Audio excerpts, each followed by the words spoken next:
All right, welcome. Today we've got Ray from Calliope Games. What have you got to show us today, Ray? Today we are going to be talking about Tsuro Phoenix Rising, which is the next game in the Tsuro line. Tsuro Phoenix Rising is all about controlling and passing through the skies. Now here's the deal. The gods, they are extremely pissed at us. I mean, they are really, really mad. And they've stolen all of the stars out of the heavens. Now we, as a hopeful clan down on Earth, are going to light paper lanterns and send them off into the skies with the hope to actually relight the heavens. Now, these magical, beautiful birds, the phoenix, they see this glimmer of hope down on Earth. And so they start racing to the different lanterns.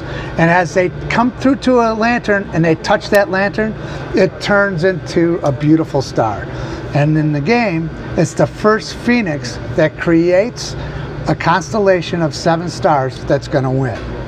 All right? So now, in Tsuro Phoenix Rising, like our normal Tsuro tiles, what you're going to be doing is following a path, and each tile will have 4 lines that represents the path that your phoenix can fly on. Okay. Now the really cool thing about Tsuro Phoenix Rising is that the tiles are printed on 2 sides. Okay. So in this game, you're going to be utilizing both sides of the tile to extend your path and to move along the board. Okay. So we're going to look at our board right now. These little cubes here, those represent the different colored lanterns that are on the board, right? And we have the red player here. And our red player, you will notice that he has this little token behind him, okay? That token is his life token. Now, you are a phoenix, so when you die, you get to come back from the ashes. So this is your pile of ashes, and once per game, you'll be able to come back from the ashes and to stay in the game. Unlike other Tsuro games, well, once you're out of the game. This one, you get to stay in. You get the phoenix is going to be reborn several times, or just once? One time. One time. One time during the game. Okay.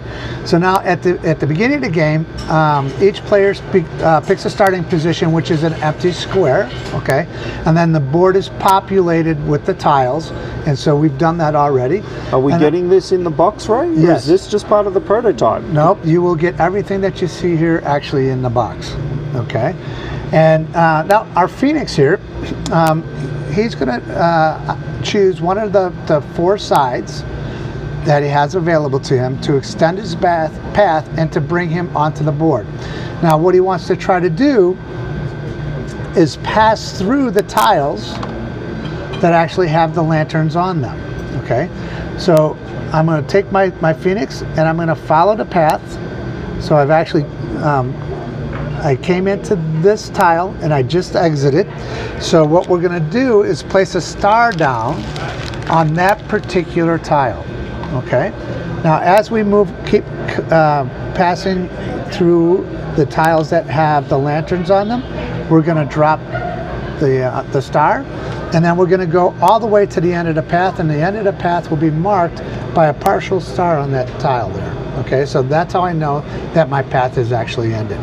The other way that you can end a path is into an empty space, right, which you won't have a blank star, but we'll get into that in a little bit, all right, or a partial star. So here, I pass through this tile first, so I'm going to take this star, and then I'm going to move it to another tile that has the yellow lantern on it, okay? And it's my choice which one I choose to move that to. And the lantern will physically move. The star actually stays in its original position, okay? Now I'm going to go to the blue lantern, and that blue lantern will get moved to another blue tile. And because I am facing this tile at the end of my turn, I'm going to play this tile on my next turn. I'm not going to get to draw a tile. Okay, so this will be the tile that I'm going to manipulate. To score now, I'm going to go back and collect the stars that I left on the board, and I have 2 of the 7 stars that I need. Okay, so here, so to win the game? To win the game, 7 stars. Right? So the first phoenix to create a constellation of 7 stars will win.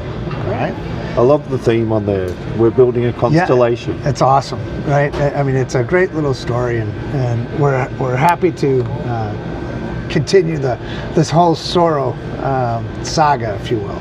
So now this Phoenix is going to come in, and he's going to come all the way around. Now he passes through the first yellow, right? And he continues around, and he ends facing an empty spot. Okay. Now he hasn't left this tile.